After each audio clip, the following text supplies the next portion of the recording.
dahulu nih, siapa sih Mbak Melin itu?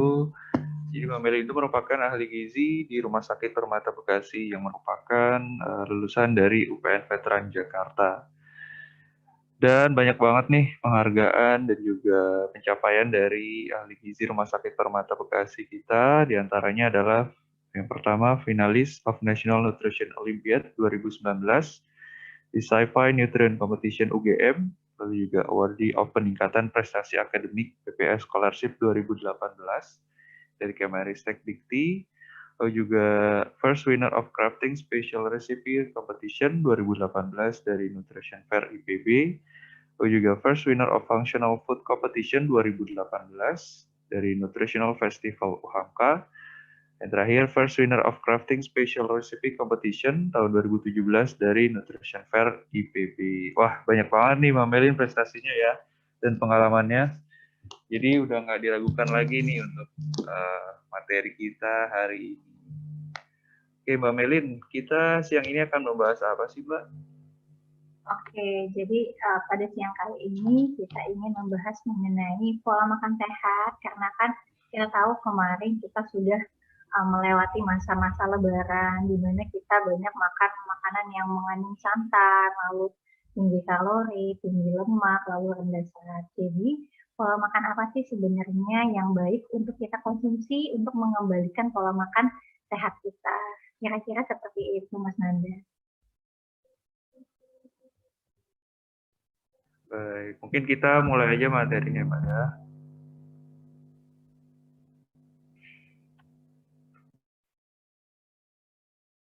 Oke, Assalamualaikum warahmatullahi wabarakatuh. Selamat siang, Bapak Ibu sekalian. Saya Melin Herada, ahli gizi di Rumah Sakit Permata Bekasi, yang siang kali ini alhamdulillah diberi kesempatan untuk sharing mengenai nutrisi ya. Jadi mengenai makanan apa atau pola makan apa yang sebenarnya harus kita konsumsi setelah kemarin kita berlemak-lemakan ria.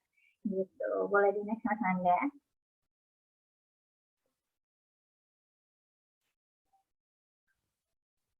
Oke, jadi kita tahu ya kemarin pas lebaran itu nafsu makan kita tuh lagi meningkat-meningkatnya karena pasti makanan-makanan yang kita suka seperti rendang, opor, terus kue-kue kering itu pasti kita nggak sabar ingin mencobanya. Nah, tapi kita juga tidak boleh melupakan bahwa makan makanan tersebut ternyata mengandung banyak lemak, lalu tinggi juga kalorinya dan sangat rendah seratnya. Nah, sehingga khawatirnya ke depannya nanti akan dapat menyebabkan adanya gangguan kesehatan kita untuk ke depan.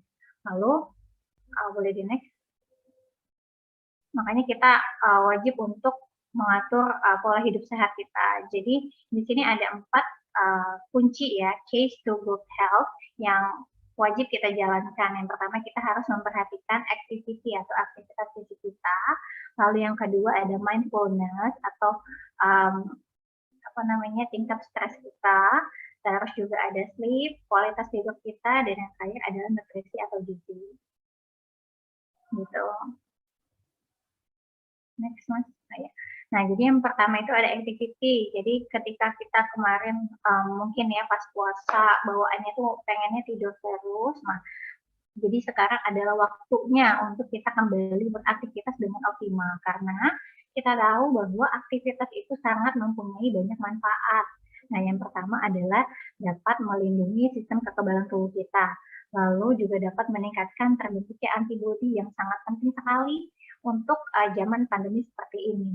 Nah, lalu juga ternyata aktivitas fisik dapat membakar kelebihan kalori yang ada di tubuh kita yang sudah kita tumpuk kemarin selama lebaran maupun setelahnya.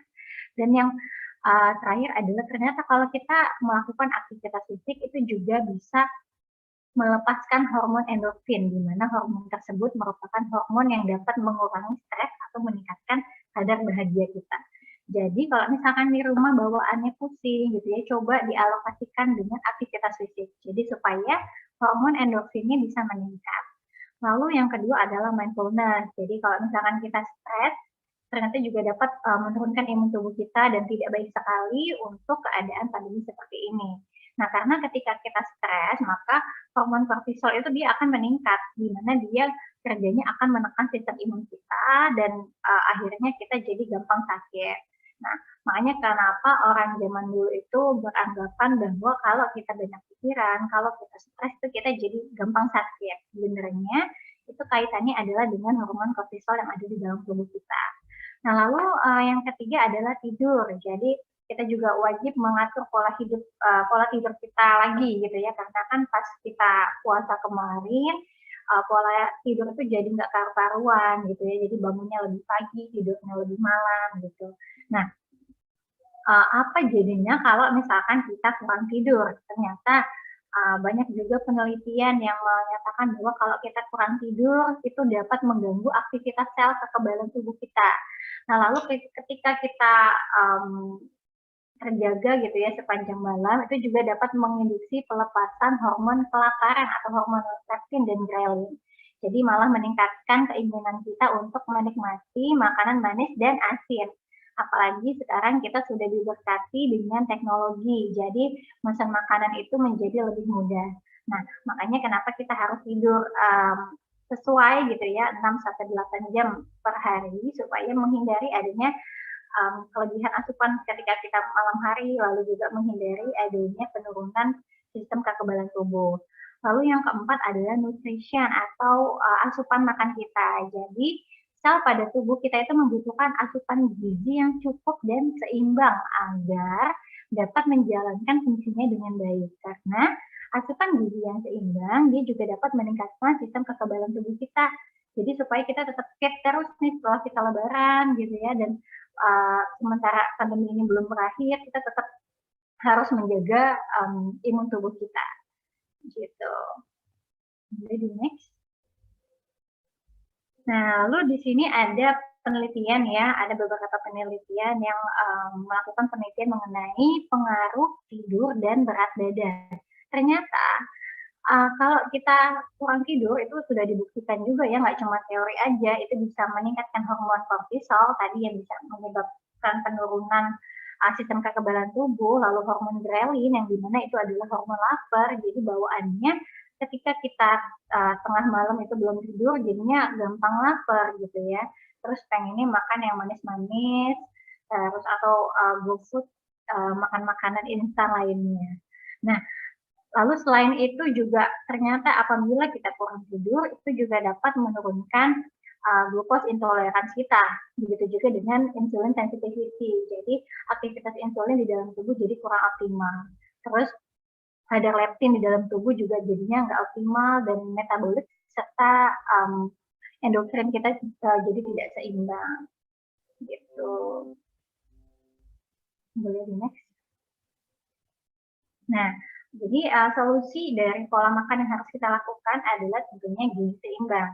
Jadi kalau Bapak dan Ibu dulu tahunya adalah 4 sehat 5 sempurna, sekarang pedoman tersebut sudah tidak digunakan lagi karena dinilai sudah kurang efektif untuk menggambarkan pola hidup sehat. Karena di dalamnya hanya membahas mengenai jenis makanan apa yang harus kita makan tanpa memberitahu porsi makannya sebanyak apa, lalu minumnya kita harus apa, setelah itu kita harus ngapain. Nah, maka dari itu pedoman tersebut sudah dihilangkan dan sekarang sudah ada yang namanya gizi seimbang. Jadi gizi seimbang atau bahasa kerennya biasanya kita nyebutnya balanced diet, itu merupakan susunan asupan sehari-hari yang jenis dan jumlah zat gizinya sesuai dengan kebutuhan tubuh. Jadi antara satu orang dan orang yang lain itu pasti kebutuhannya berbeda-beda gitu. Nah, selain itu juga gizi seimbang ini memperhatikan prinsip pertama keanekaragaman pangan, lalu kedua aktivitas fisik, ketiga juga PHBS, dan yang terakhir ternyata gizi seimbang juga sangat memperhatikan berat badan kita. Jadi kita tetap dianjurkan untuk mempertahankan berat badan normal. Gunanya untuk mencegah adanya masalah gizi lanjutan. Nah, jadi boleh di next. Gizi seimbang ini sebenarnya ada banyak poin ya yang akan saya jelaskan satu-satu. Jadi yang pertama adalah kita wajib syukuri dan nikmati aneka ragam makanan. Karena kita tahu tidak ada satupun jenis makanan yang mengandung semua zat gizi. Jadi untuk mendapatkan semua zat gizi yang kita butuhkan, kita membutuhkan makanan itu yang beragam. Jadi dibutuhkan tubuh juga untuk menjamin pertumbuhan serta mempertahankan kesehatannya. Maksudnya beragam adalah, jadi kalau kita bisa lihat di layar, di situ ada contoh piring makan.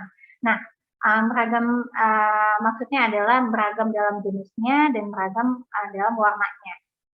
Jadi kalau untuk makanan pokok itu dalam satu piring idealnya adalah sepertiga piring makan ya, itu porsinya harus sama dengan sayuran. Jadi nggak ada tuh yang namanya makanan pokok lebih banyak dibanding sayuran.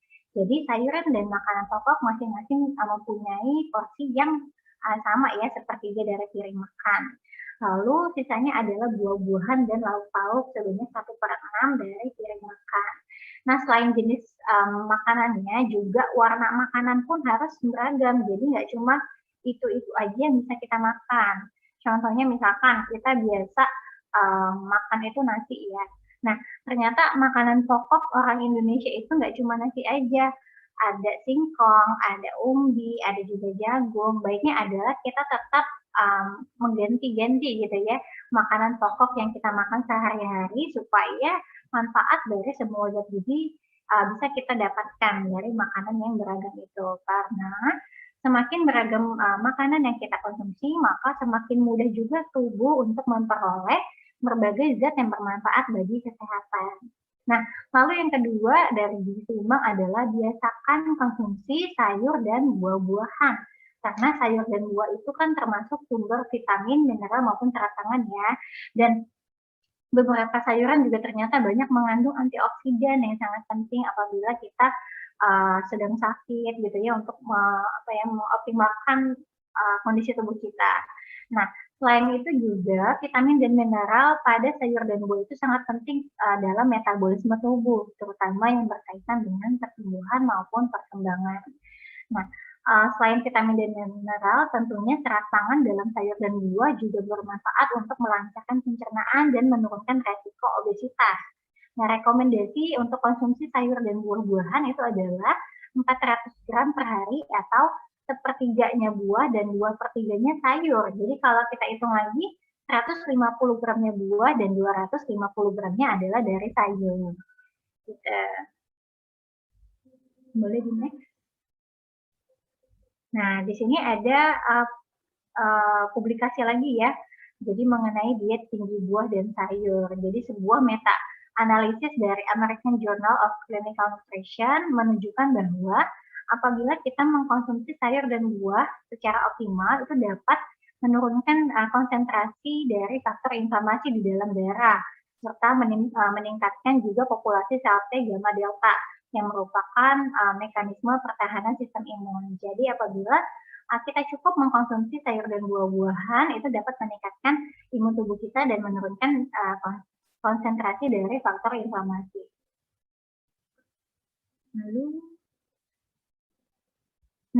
Lalu yang ketiga dari gizi seimbang adalah kita juga harus mengkonsumsi lauk pauk yang mengandung protein tinggi.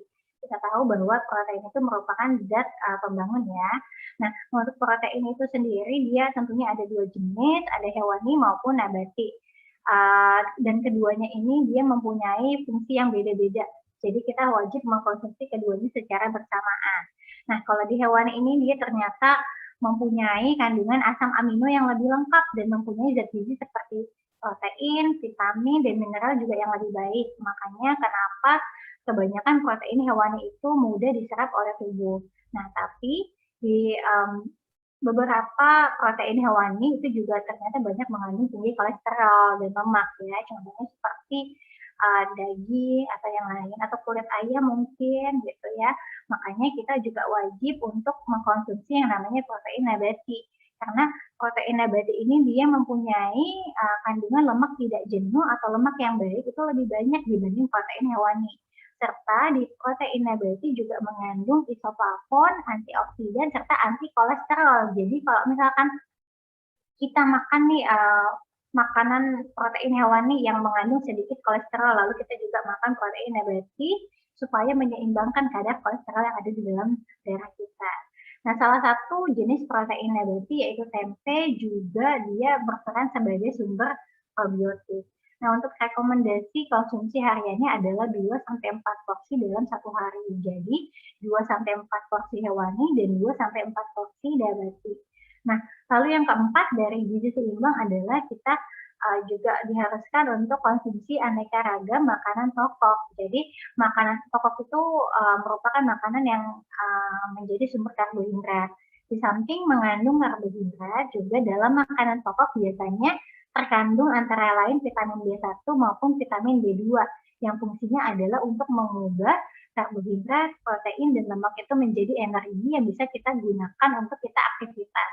Nah, untuk jenis makanan pokok atau jenis karbohidrat yang lebih dianjurkan adalah karbohidrat kompleks. Jadi, kenapa? Yang pertama karena kandungan seratnya lebih tinggi. Yang kedua adalah karena seratnya lebih tinggi, maka dia akan lambat dicerna oleh tubuh dan memiliki efek rasa kenyang yang lebih lama. Sehingga juga menjadi dapat membantu penurunan berat badan serta mampu mengontrol keseimbangan gula darah. Dan untuk contoh makanan pokok yang tinggi serat biasanya ada di jagung, lalu beras merah, terus ketan hitam, umbi-umbian maupun biji-bijian. Lalu, ini penjelasan lebih lanjut mengenai karbohidrat kompleks. Jadi, sedikit info, jadi untuk karbohidrat itu sendiri dia ada 2 jenis, ada yang kompleks, ada juga yang simpel. Bedanya adalah, kalau karbohidrat kompleks itu dia mempunyai struktur yang kompleks dan serat yang tinggi, membuat waktu cernanya menjadi lebih lama. Karena waktu cernanya lebih lama, maka di dalam tubuh juga dia manfaatnya membuat peningkatan gula darah itu tidak menjadi terlalu fluktuatif ya, jadi nggak yang terlalu tinggi maupun terlalu rendah. Nah, selain itu juga karbohidrat kompleks membuat pelepasan energi itu menjadi lebih lama, sehingga tubuh itu memiliki pasokan energi yang cukup dan berkelanjutan, jadi nggak gampang lapar. Nah, kenapa lebih baik? Nah, tentunya karbohidrat kompleks itu lebih kaya akan serat, vitamin dan mineral, lalu rendah indeks glikemik, jadi kemampuan untuk meningkatkan gulanya itu lebih rendah. Lalu yang ketiga juga dapat memberi rasa kenyang yang lebih lama, serta kenaikan gula darah itu menjadi lebih lambat.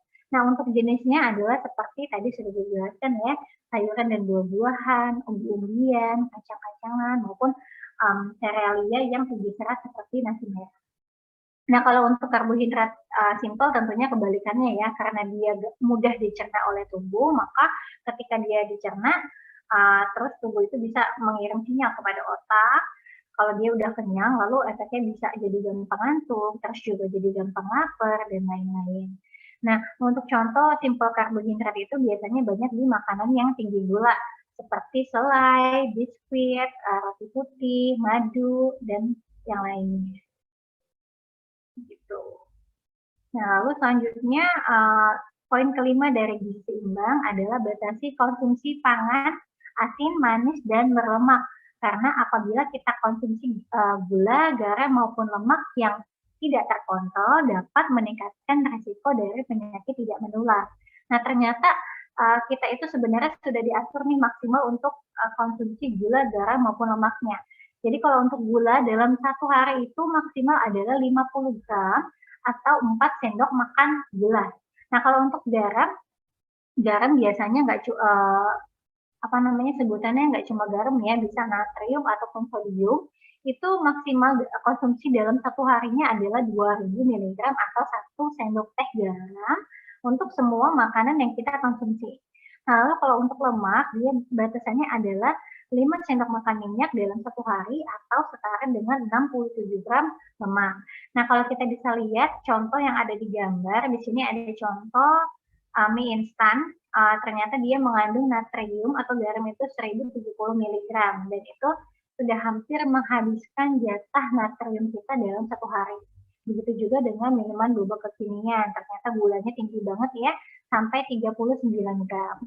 Nah, lalu selanjutnya poin ke-6 dari gizi seimbang adalah biasakan sarapan pagi. Jadi dilakukan antara bangun pagi sampai jam 9.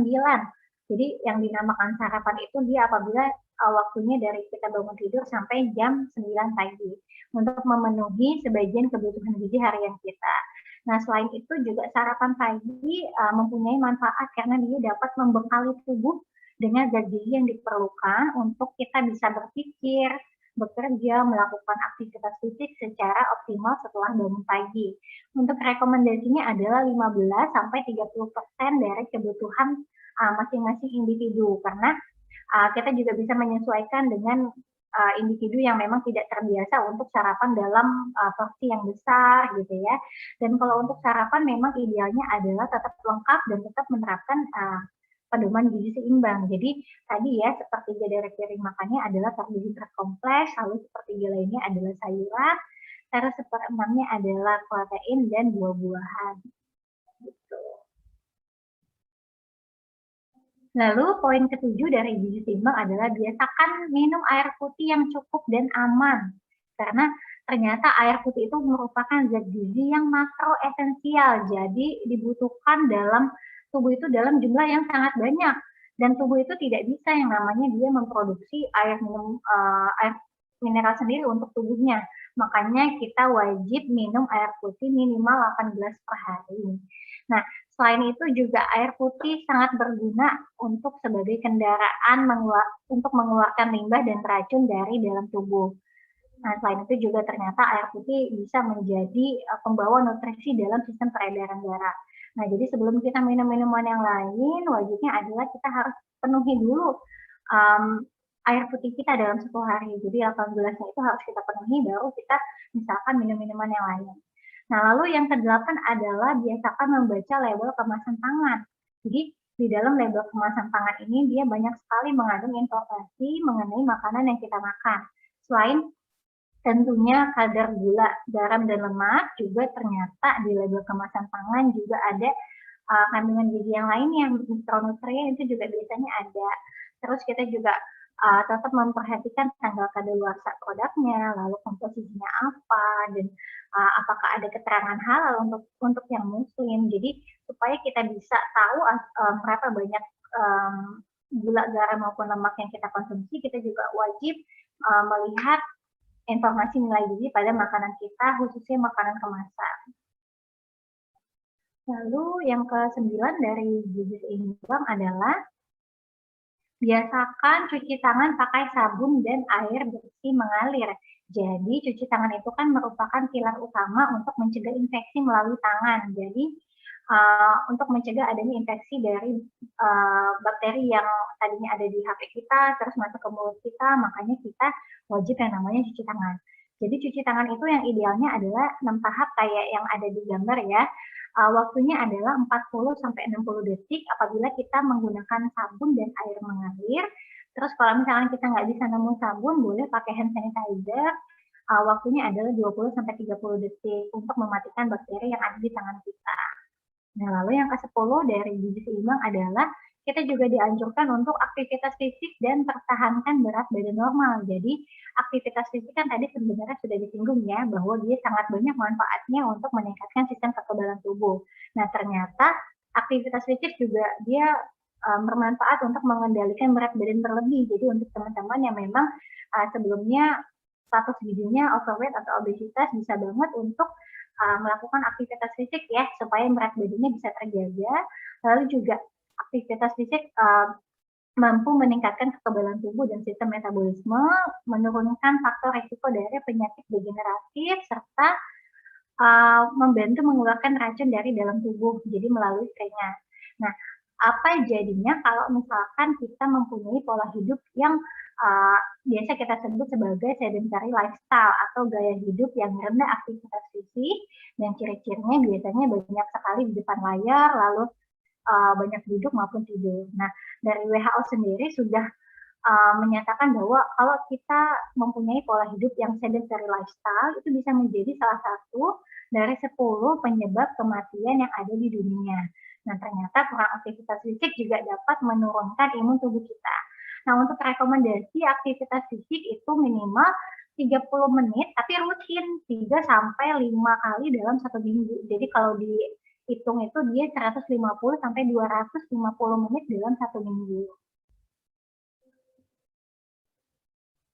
Oke, selanjutnya, nah selain tadi kan sudah dijelaskan ya bahwa kita harus aktivitas fisik dan mempertahankan berat badan normal. Jadi untuk mempertahankan berat badan normal, kita juga wajib paham yang namanya keseimbangan energi. Jadi untuk mempertahankan berat badan kita, tentunya kalori yang masuk itu dia harus sama dengan kalori yang keluar. Jadi supaya berat kita tetap. Nah, kalau misalkan berat badan kita berlebih, mensiasatinya gimana supaya berat badannya turun? Tentunya melakukan yang namanya kalori defisit. Jadi kita ketika kita mengkonsumsi kalori itu lebih dikit dibanding yang kita gunakan, atau pengeluaran kalori itu harus lebih banyak dibanding dengan kalori yang masuk yang ada di dalam tubuh kita. Jadi maka nanti tubuh dia akan membakar lemak dan yang merupakan cadangan energi, sehingga menyebabkan adanya penurunan berat badan pada waktu selanjutnya. Oke, boleh dilanjut. Lalu di sini ada contoh makan sehari yang sudah menerapkan yang namanya gizi seimbang. Jadi gizi seimbang itu nggak cuma makan makanan seperti salad-salatan gitu ya, atau yang western-western. Jadi gizi seimbang itu sangat bisa kita terapkan pada makan makanan rumahan. Contoh misalkan di sini di jam makan siang saya masukin pepes ikan dan bening bayam, terus sama tempe bacem.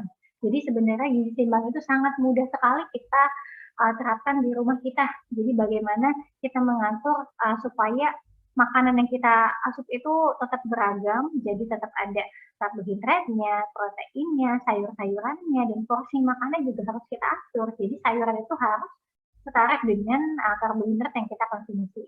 Serta jangan lupakan juga untuk mengkonsumsi buah-buahan. Oke, saya kira itu yang bisa saya sampaikan. Nanti kalau misalkan ada yang mau ditanyakan atau ingin berkonsultasi lebih lanjut, boleh kontak ke Rumah Sakit Permata Bekasi, untuk kontaknya ada di layar. Terima kasih.